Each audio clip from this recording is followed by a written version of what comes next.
Morning વિદ્યાર્થી મિત્રો, મારું નામ શેખ મોહમ્મદ સોહેલ। આજે તમારું સ્વાગત છે પીટીસી યુટ્યુબ ચેનલ પર। વિદ્યાર્થી મિત્રો, તમે અમારી ચેનલ પર નવા મિત્રો છો, સૌથી પહેલા અમારી ચેનલને સબસ્ક્રાઇબ કરો અને બાજુમાં આપેલ બેલ આઇકોનને પ્રેસ કરો, જેથી અમારી વિડિયો તમને સૌથી પહેલા મળે।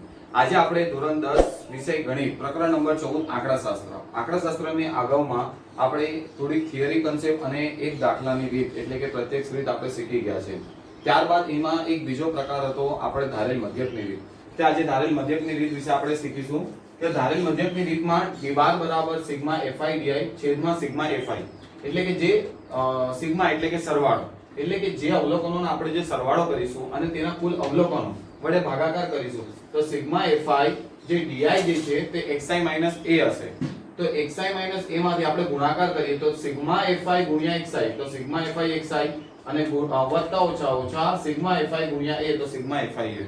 હવે જે સિગ્મા fi xi છેદમાં સિગ્મા fi તે આપણે પ્રત્યક્ષ રીતની x બાર એટલે કે મધ્યક છે। ત્યારબાદ સિગ્મા fi માં a સામાન્ય કાઢ્યો સિગ્મા fi કેન્સલ થયો એટલે કે d બાર બરાબર જે આપણે પ્રત્યક્ષ રીતની x બાર મધ્યક શોધ્યો તેમાંથી જો હું a માઈનસ કરી નાખું ધારેલ મધ્યક તો તે આપણને d બાર મળી જાય એટલે કે x બાર બરાબર a d બાર। ધારેલ મધ્યક માટેનું સૂત્ર તમારે દાખલા ગણતી વખતે જે સૂત્ર ઉપયોગમાં લેવાનું છે તે કે x બાર બરાબર a સિગ્મા fi di ના છેદમાં સિગ્મા fi, જ્યાં fi di જે છે તે આપણું અવલોકન આપેલ અવલોકનોનો સરવાળો હશે અને સિગ્મા fi તે કુલ અવલોકનોની સંખ્યા હશે અને જે a છે તે આપણા માટે ધારેલ મધ્યક હશે। સર ધારેલ મધ્યક કેવી રીતે ધારવાનું તે આપણે જેવી રીતે દાખલો આગળ ગણીશું એટલે તમને ખબર પડશે। આપણે સ્વાધ્યાય 14.1 નો ચોથો દાખલો લીધો છે કે હોસ્પિટલમાં ડોક્ટરે 30 મહિલાઓની શારીરિક તપાસ કરી અને પ્રતિ મિનિટ હૃદય ધબકારાની નોંધ કરી તથા નીચે પ્રમાણે સારાંશ તૈયાર થયો તે યોગ્ય રીતે પસંદ કરીને આ મહિલાઓનો પ્રતિ મિનિટ હૃદય ધબકારો એટલે કે તેનો આપણે મધ્યક શોધવાનો છે। તો વિદ્યાર્થી મિત્રો, અમે અહીંયા કોષ્ટક સ્ટાર્ટ કર્યું છે દાખલાની કે ભાઈ પહેલા મેં વર્ગ લખ્યો છે જે તમારે ચોપડીમાં આપેલ છે તે વર્ગ લખ્યા છે। ત્યારબાદ આવૃત્તિ એટલે કે fi તે પણ મેં લખ્યા છે। ત્યારબાદ આપણે આગળની જે પ્રક્રિયા કરવાની છે કે ભાઈ xi એટલે કે મધ્ય કિંમત, xi એટલે કે મધ્ય કિંમત બરાબર છે। ત્યારબાદ ધારવાનું છે મધ્યક। તો આપણે પ્રત્યક્ષ રીતમાં શું કરતા હતા xi શોધીને fi xi કરતા હતા, પરંતુ હવે ધારવાનો મધ્યક છે તો આપણે સૌથી પહેલા મધ્ય કિંમત શોધીએ તો શું હતું મધ્ય કિંમત માટે વર્ગની અધઃ સીમા વત્તા વર્ગની ઉર્ધ્વ સીમા છેદમાં 2 તો 65 વત્તા 68 કરશો ને ભાગ્યા 2 કરશો તમે તો તમને 66.5 મળશે। ત્યારબાદ તમે 68 અને 71 નો તમે મધ્ય કિંમત શોધશો તો 69.5 મળશે। ત્યારબાદ 71 અને 74 નું તમે કરશો તો તમને 72.5 મળશે। સર એનો મતલબ એ થયો કે વર્ગ લંબાઈ આપણી 3 ની થઈ। 68 માંથી આપણે 65 માઈનસ કરીએ તો વર્ગ લંબાઈ 3, 71 માંથી 68 માઈનસ કરીએ તો તેની વર્ગ લંબાઈ 3, 74 માંથી 71 માઈનસ કરીએ એટલે કે તેની વર્ગ લંબાઈ 3, એટલે કે મધ્ય કિંમતમાં પણ એટલો જ રેશિયો આપણને જોવા મળશે। તો 72 માં પણ આપણે 3 ઉમેરી દઈએ તો 75.5, પછી એમાં 3 ઉમેરીએ તો 78.5, પછી એમાં આપણે ઉમેરીએ તો 81.5, પછી એમાં 3 ઉમેરીએ તો આપણી પાસે મળે 84.5। આ આપણા ધારેલ મધ્યક એટલે કે મધ્ય કિંમત આપણે જે પણ વર્ગ આપેલ હતા તે વર્ગ પરથી આપણે મધ્ય કિંમત શોધી કાઢી છે।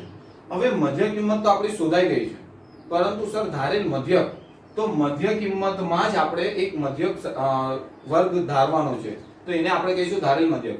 તો આપણે સંખ્યા ગણીએ કે 1 2 3 4 5 6 અને 7 તો 7 ના અડધા કરી દો, 3 ઉપરથી ને 3 નીચેથી છોડીએ એટલે કે આ વચ્ચે વાળા એને આપણે a ધારી લઈએ છીએ। આપણે શું કરીએ છીએ એને a ધારી લઈએ છીએ। હવે આ જે છે તે આપણી ધારેલ મધ્ય કિંમત થઈ ગઈ। શું થઈ ગઈ? આપણી ધારેલ મધ્ય કિંમત। હવે પાછળના એટલે કે એક આગળનું જે કોષ્ટક છે તે di બરાબર xi માઈનસ a એટલે કે જે આપણી મધ્ય કિંમત છે તેમાંથી આપણે a માઈનસ કરવાનું છે બરાબર। તો તમે જો કે 66.5 માંથી 75 માઈનસ કરો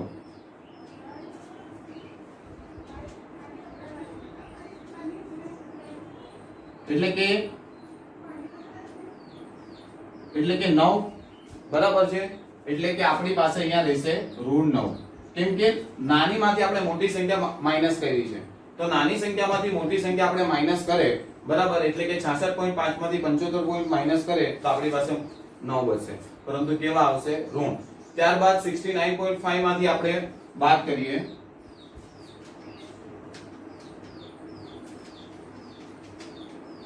સોરી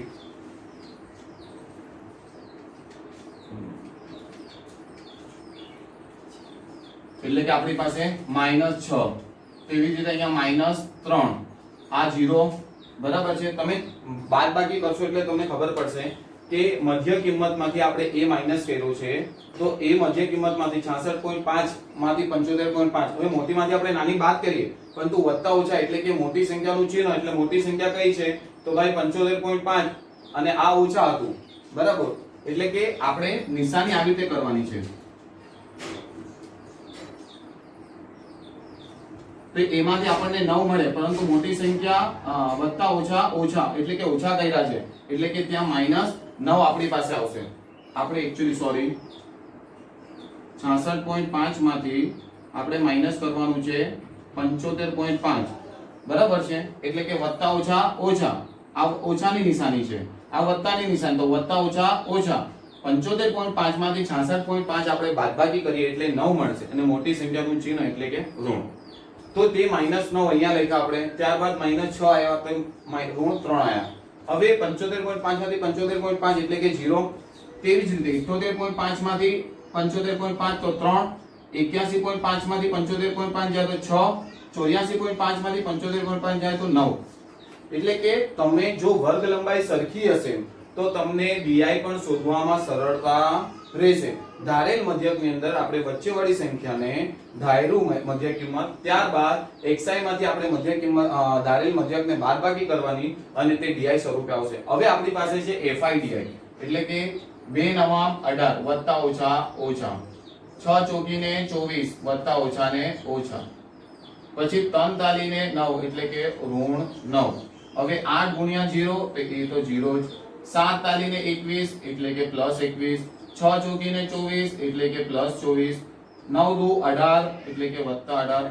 હવે વિદ્યાર્થી મિત્રો સૌથી પહેલા તો આપણે સૂત્ર પ્રમાણે ધારેલ મધ્યકના સૂત્ર પ્રમાણે સિગ્મા fi di, એટલે કે આપણી પાસે fi di તો ગુણાકાર કર્યા, એટલે અહીંયા આપણે કરીશું કે સિગ્મા fi di નો સરવાળો કરીશું બરાબર છે. પરંતુ નીચે છે સિગ્મા fi, એટલે કે સિગ્મા fi એટલે કે અહીંયા, એટલે કે આપણે અહીંયા લખીએ કે સિગ્મા fi કેટલું છે કે 2 ને 4 6 ને 3 9 ને 9 + 8 17, 17 ને 7 17 ને 7 24 ને 4 28 ને 2 30, એટલે કે આપણી પાસે 30. જો તમને સિગ્મા fi તમને ચેક કરવું હોય તો તમારી રકમમાં જ આપેલ છે કે ભાઈ 30 મહિલા બરાબર છે, 30 મહિલાઓ, એટલે આપણને અહીંયા મહિલાની સંખ્યા મળી ગઈ. હવે સિગ્મા fi di તો પહેલા ઋણનો આપણે સરવાળો કરી લઈએ, કેમ કે ઓછા ઓછા તો 18 24 અને બીજું છે 9, ચાલો 8 ને 4 12, 12 ને 9 21, વધી પડી 2 અને અહીંયા 5 એટલે કે ઋણ 51, એટલે અહીંયા લખવાનું આપણે કે ઋણ 51 બરાબર છે. ત્યારબાદ હવે આ ત્રણ સંખ્યાનો આપણે સરવાળો કરીએ કે 21 24 અને 18, તો 8 ને 4 12 ને 1 13 વધી પડી 1 બરાબર, 8 ને 4 12, 12 ને 1 13 વધી પડી 1 3, 3 ને 2 5 ને 1 6, એટલે કે આપણે તો અહીંયા 63. સર એ કેવી રીતે, તો આપણે હવે અહીંયા પ્રોસેસ કેવી રીતે કરવાની તે જોઈ લઈએ કે -51 વત્તા 63, એટલે કે ઓછા વત્તા ઓછા 63 માંથી 51 ને માઈનસ કરો, 63 માંથી આપણે 51 ને માઈનસ કરીએ તો 3 માંથી 1 જાય એટલે 2 ને 6 માંથી 5 જાય એટલે 1, એટલે કે આપણે સિગ્મા fi di કેટલું આવ્યું છે, સિગ્મા fi di બરાબર ઘન બાર. કેમ ઘન બાર આવ્યું આપણી પાસે, કેમ કે ઓછા વત્તા ઓછા મોટી સંખ્યાનું ચિહ્ન 63 નું છે એટલે વત્તા આવશે. હવે તે જ રીતે વિદ્યાર્થી મિત્રો તે જ રીતે આપણી પાસે ધારેલ મધ્યકના સૂત્ર પ્રમાણે આપણે આગળ તૈયારી કરવાની છે. તો ધારેલ મધ્યકનું સૂત્ર કે x બાર બરાબર a વત્તા sigma fi di, sigma fi di છેદમાં સિગ્મા fi. ચલો એ શું હતું, તો આપણે ધારેલ મધ્યકમાં 75.5 લીધેલું હતું, વત્તા સિગ્મા fi di કેટલું આવ્યું તો 12 આવ્યું, અને સિગ્મા fi કેટલું છે તો 30 આવ્યું. તો સર હવે શું કરીએ, તો વિદ્યાર્થી મિત્રો આપણે એક વસ્તુ કરીએ કે 75.5, ચલો 2 6 12, 2 દુ 2 તાલી 6, 2 દુ 4 ને 4 તાલી ને 12, પછી અહીંયા 2 દુ 2 તાલી 6 ને 6 55 30 બરાબર ને, એટલે ભાગલા પાડીએ એટલે કે 2 2 કેન્સલ, 3 3 કેન્સલ, તો બચ્યા શું 75.5 વત્તા 2 ના છેદમાં 5. હવે આપણે લસા લઈ લઈએ, તો લસા લઈએ તો ક્રોસ 75.5 ગુણ્યા 5, ચાલો પચું 25 વધી પડી 2, પચું 25 ને 2 27 વધી પડી 2, 5 હતા 35 ને 2 37, બરાબર છે. પોઈન્ટ પછી એક સંખ્યા એટલે કે આપણી પાસે આવ્યું 377.5. કેટલું આવ્યું? 377.5 વત્તા 2, 2 એકુ તો 2 થાય અને નીચે 5 એકુ ને 5. ચાલો ત્યારબાદ 377 માં આપણે 2 ઉમેરીએ તો કેટલા થાય? 379.5. કેમ કે 2 અહીંયા આગળ વધશે અને છેદમાં 5 એટલે ભાગ્યા 5 એટલે કે ભાગ્યા, ચલો ભાગાકાર કરીએ તો 5 સતામ 35, 7 માંથી 5 ગયા એટલે 2, ઉપરથી 9 નીચે ઉતાર્યા, પચું 25 એટલે 29 માંથી 25 જાય એટલે કે 4, બરાબર. પોઈન્ટ છે એટલે પોઈન્ટ ઉપર જશે ને પછી 5 નીચે ઉતરશે, બરાબર. તો 5 9 ને 45 એટલે કે કેટલા આયા? 75.9. x બાર બરાબર 75.9 એટલે કે આપણો ધારેલ મધ્યક જે આવ્યો તે 75.9. એટલે કે વિદ્યાર્થી મિત્રો આ જે આપણે પ્રત્યક્ષ રીતે કર્યા તે ધારેલ મધ્યકની રીતે પણ આપણે કરી શકીશું. તો તમારી જાતે ગૃહ કાર્યમાં એ રીતના પણ દાખલા તમારે કરવાના રહેશે.